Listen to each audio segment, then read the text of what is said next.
Kita ke informasi selanjutnya, Ustadz Atabik. Ini polisi memastikan pelaku ujaran kebencian terhadap TNI dan Polri di Sumedang, Jawa Barat tidak berafiliasi dengan kelompok radikal manapun. Pelaku membuat video yang berisi ujaran kebencian hanya ingin mencari ketenaran semata. Setelah menangkap pelaku pembuatan video ujaran kebencian, Polres Sumedang menggelar konferensi pers. Kasus ujaran kebencian terhadap institusi Polri, TNI, dan Ormas Islam yang dilakukan oleh seorang pemuda di kawasan Cimanggung, Kabupaten Sumedang, Jawa Barat. Dari hasil pemeriksaan sementara, polisi memastikan pelaku yang bernama Aldi Putra ini tidak berafiliasi dengan kelompok radikal manapun. Adapun motif pelaku membuat dan merekam aksinya seorang diri adalah ingin mencari ketenaran semata. Ini sudah yang kedua. Sudah yang kedua dari hasil penyidikan, di mana dari screenshotnya terlihat ada beberapa postingan juga yang diduga memenuhi unsur dari undang-undang itu. Sementara itu pelaku mengaku melakukan aksinya karena menerima bisikan gaib. Atas perbuatannya, pelaku dijerat pasal 45 Junto pasal 8 ayat 2 Undang-Undang Republik Indonesia nomor 19 tahun 2016 tentang informasi dan transaksi elektronik. Ancaman hukumannya paling lama 6 tahun penjara. Ridwan Pamungkas melaporkan dari Sumedang, Jawa Barat. Ya, ada-ada saja kelakuan tersangka ini hanya karena ingin terkenal. Sekarang harus berurusan dengan polisi. Nah, Ustadz, dalam perspektif Islam, ujaran kebencian ini masuk dalam kategori apa, Ustadz? Dan apa hukuman bagi pelakunya yang mungkin sering menghasut orang lain, begitu, Ustadz? Di surat Al-Hujurat ayat 11, Allah melarang perilaku melakukan ujaran kebencian dalam berbagai bentuknya. Diingatkan, ya ayyuhalladzina amanu la yaskhar qaumun min qaumin. Wahai orang beriman, jangan sekali-kali sekumpulan itu merendahkan kumpulan yang lain. Alasan Allah adalah boleh jadi yang ditertawakan, yang direndahkan, yang dihina itu lebih baik bagi kalian. Berarti kita introspeksi diri, karena kita belum tentu lebih baik dari mereka, belum tentu pula kita lebih baik dari yang lain. Ketika kita menganggap diri kita lebih baik dari yang lain, maka biasanya akan muncul ujaran kebencian atau penghinaan. Larangan ini, kata para ulama, menunjukkan dalalatut tahrim, larangan yang bersifat haram dan berdosa bagi mereka yang melakukan ujaran kebencian dan berbagai bentuknya. Di ayat berikutnya, Allah juga ingatkan bahwa biasanya seseorang yang melakukan ujaran kebencian karena dia menginginkan keuntungan untuk dirinya. Tadi kepentingannya adalah agar tenar, agar terkenal. Padahal banyak cara untuk terkenal. Dan yang kita mau keterkenalannya karena kebaikan, karena kesolehan. Bukan karena keonarannya. Sesuatu yang dilakukan dengan tidak baik akan berujung pula dengan tidak baik. Seseorang yang melakukan ujaran kebencian biasanya adalah ada kepentingan.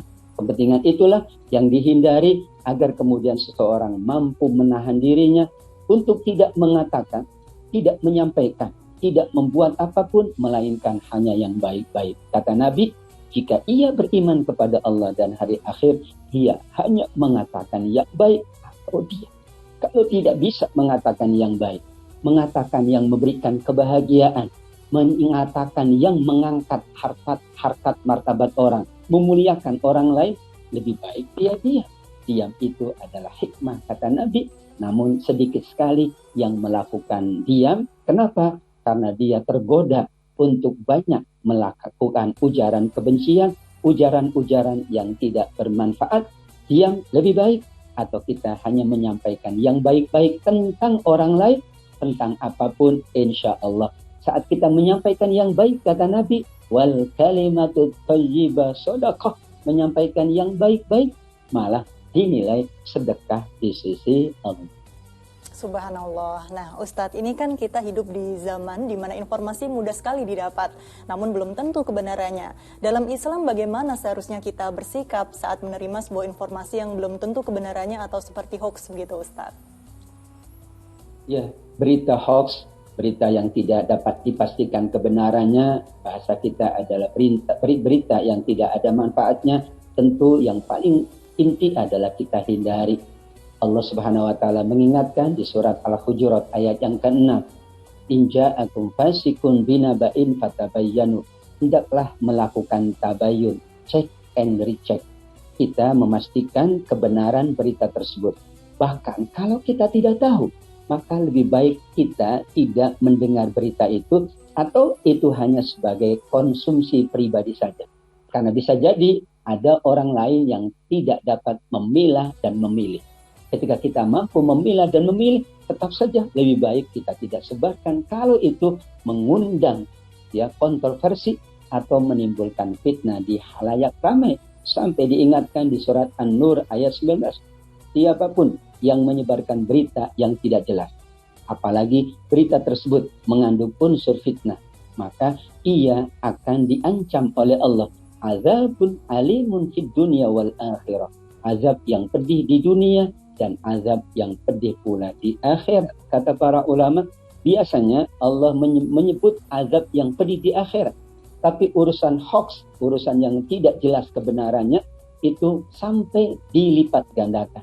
Azab di dunia dan azab yang pedih di akhirat. Azab di dunia maksudnya adalah keburukan-keburukan yang ia akan dapatkan, yang ia akan terima sebagai bentuk pertanggungjawaban atas perilaku ia tidak mampu menahan diri untuk menerima berita yang simpang siur, yang hoax. Kita pula yang kedua harus kembali kepada referensi yang mampu dan dapat dipertanggungjawabkan.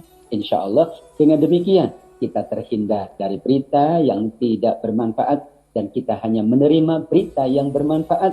Insya Allah pula kita tidak mau menerima berita yang tidak jelas sumber kebenarannya, insya Allah. Insya Allah. Jadi kalau mendapat informasi yang kita sendiri belum tentu tahu kebenarannya, lebih baik disimpan begitu ya Ustadz, jangan kemudian langsung dibagikan kepada orang lain. Dan informasi tadi, tausiah tadi sekaligus menutup perjumpaan kita di segmen 2 oleh Ustadz Atabik Lutfi. Terima kasih atas waktu dan tausiah yang diberikan untuk seluruh pemirsa Acwa TV. Sehat selalu Ustadz. Assalamualaikum. Waalaikumsalam warahmatullahi. Amin ya rabbal alamin. Mbak Nurul, makasih. Sama-sama. Terima kasih Ustadz Atabik Lutfi. Baik.